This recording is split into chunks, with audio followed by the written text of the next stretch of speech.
Hello everyone. In this video we're going to be talking about projectile motion. So this is talking about the horizontal and vertical displacement as a function of time. So we're still using parametric equations so we can get both the horizontal and the vertical displacement. Alright, so in the equations we're going to have two different things. We're going to have, first of all, x is the horizontal displacement. But then we have this equation x equals VO, so that's the initial speed or velocity, times cosine of theta times t. So let's just highlight some things. This is the initial speed or the velocity. T is time. So I'm not going to go over that one because most people know that t is time. X is the horizontal displacement. Then we also have this function of y, and this should be y of t, but it doesn't really matter. So h is going to be our initial height. Okay. And this negative 16t, so this whole thing over here, is going to be our gravity in feet per second. So you are going to have to account for gravity in these real world problems because gravity is going to pull things down faster than they usually would. If there was no gravity, but there's always gravity. So. All right, so let's start with this first one. The center field fence is 10 feet high and 400 feet away from home plate. A baseball is hit 3 feet above the ground with an initial speed of 100 miles per hour. So we're going to write a parametric equation for this scenario. So what we need to know is what is the initial height, okay, the initial height. And it's really nice to know that the center field fence is 10 feet high and 400 feet away from home plate, but it's actually not applicable in this problem. It doesn't actually make sense to use that number. What we really want to know is the baseball is hit from 3 feet above the ground.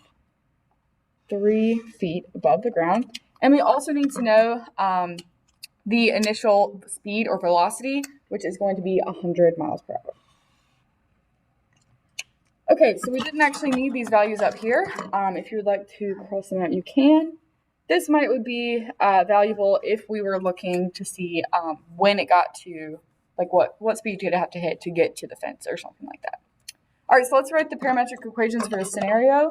We're going to have our x of t equals parentheses initial velocity, which is 100 miles per hour, times cosine of theta. We don't know what the angle is. Okay, and then times t. Okay, so times t, like this. Okay, and then we're also going to look at our vertical displacement. So that's going to be y of t equals h, which is 3, plus VO, which is the initial speed or velocity, which is 100, sine of theta times t, and then minus 16t squared. So these are our two equations that we're going to be using to answer part B here.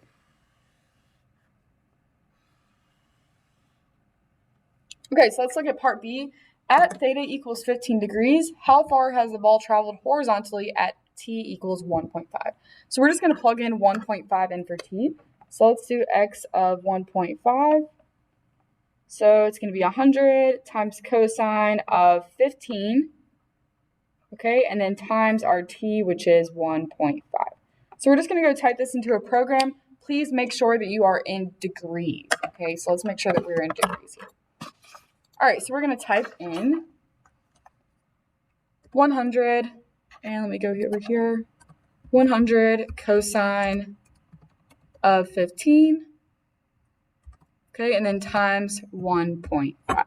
So this is going to be a negative value, and the reason is because we're in radians. So let's go to degrees, and now we'll get our positive value, which is going to be 144.8888. So let's just round this, let's just say 0.89. So 144.89 is going to be our answer. 144.89, and we're looking in feet here. So this is going to be feet. Okay, now let's look at our vertical displacement. So this is our horizontal. First of all, I need to make sure we're in degrees. And this was our horizontal displacement. Okay, so let's do our vertical now. So it's going to be y of t, y of 1.5 equals h. So that's our 3 plus 100 sine of 15 times 1.5, and then minus 16 times 1.5 squared. So we're just going to go type this into a program and see what this is equal to. So it's going to be 3 plus, and instead of cosine, it's going to be sine.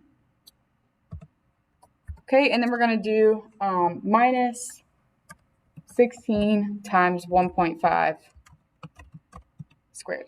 Again, if we do this in radians, it's just not going to give us the right answer. So you do need to make sure that you're in degrees based on what theta is. So this is going to be 5.82, and let's just say 82 there. So 5.82 is going to be our vertical displacement. And this is going to be in feet.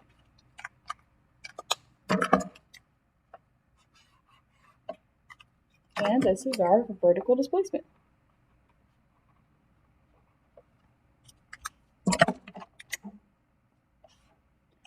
All right, so let's try out another problem.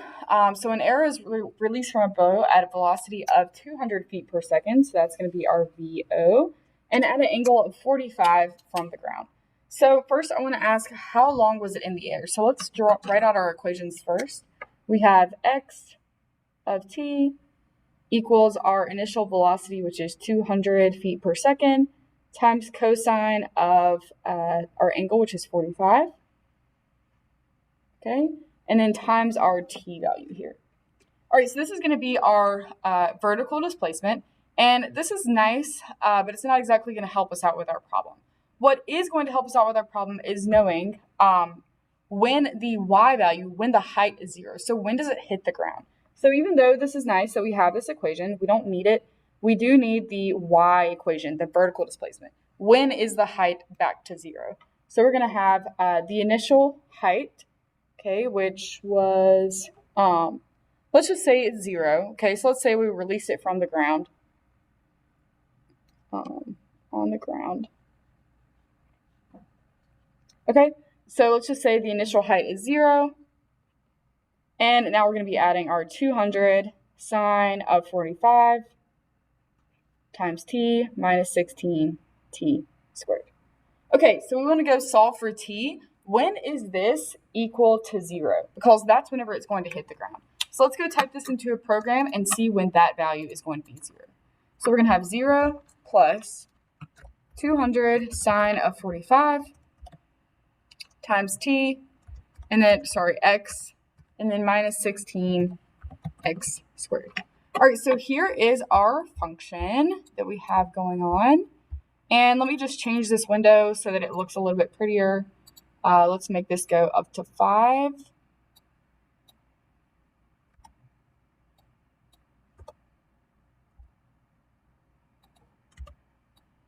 Okay, and let's make the y value go until, or the x value go until 10.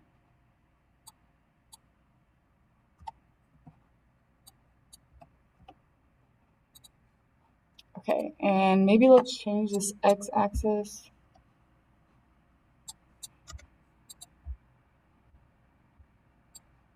All right, and that is going up to 312.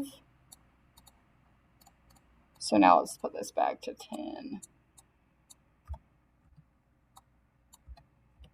Okay, here we go. This is what I was wanting to look at. So this is our traveling height of our arrow. We can see that it's reaching its maximum here, but what we wanted to know is when was it hitting the ground. So that's going to be at 8.839 seconds. So 8.839 seconds is going to be our answer.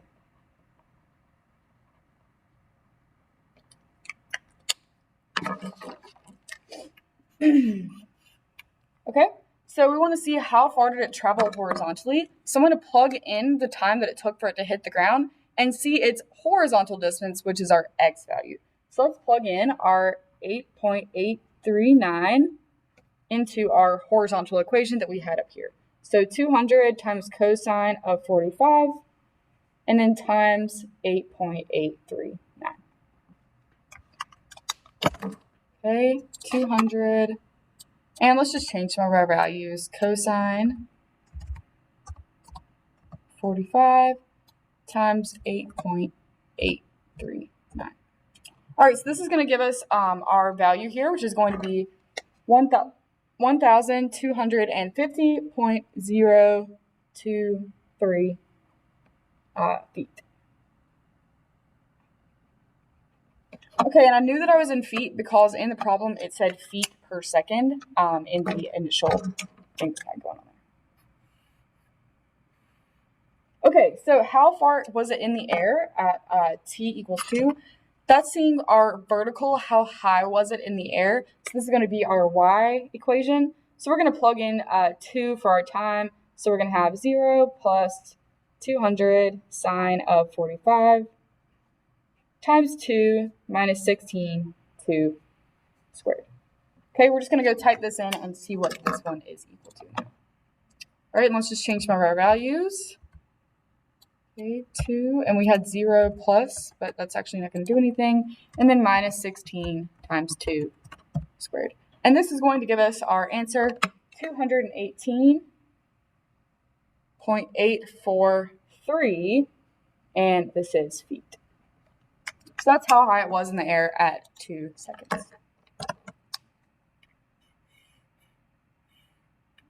All right, hope that you guys enjoyed this video. Please let me know if you have any questions. I would be very happy to help you out. Goodbye.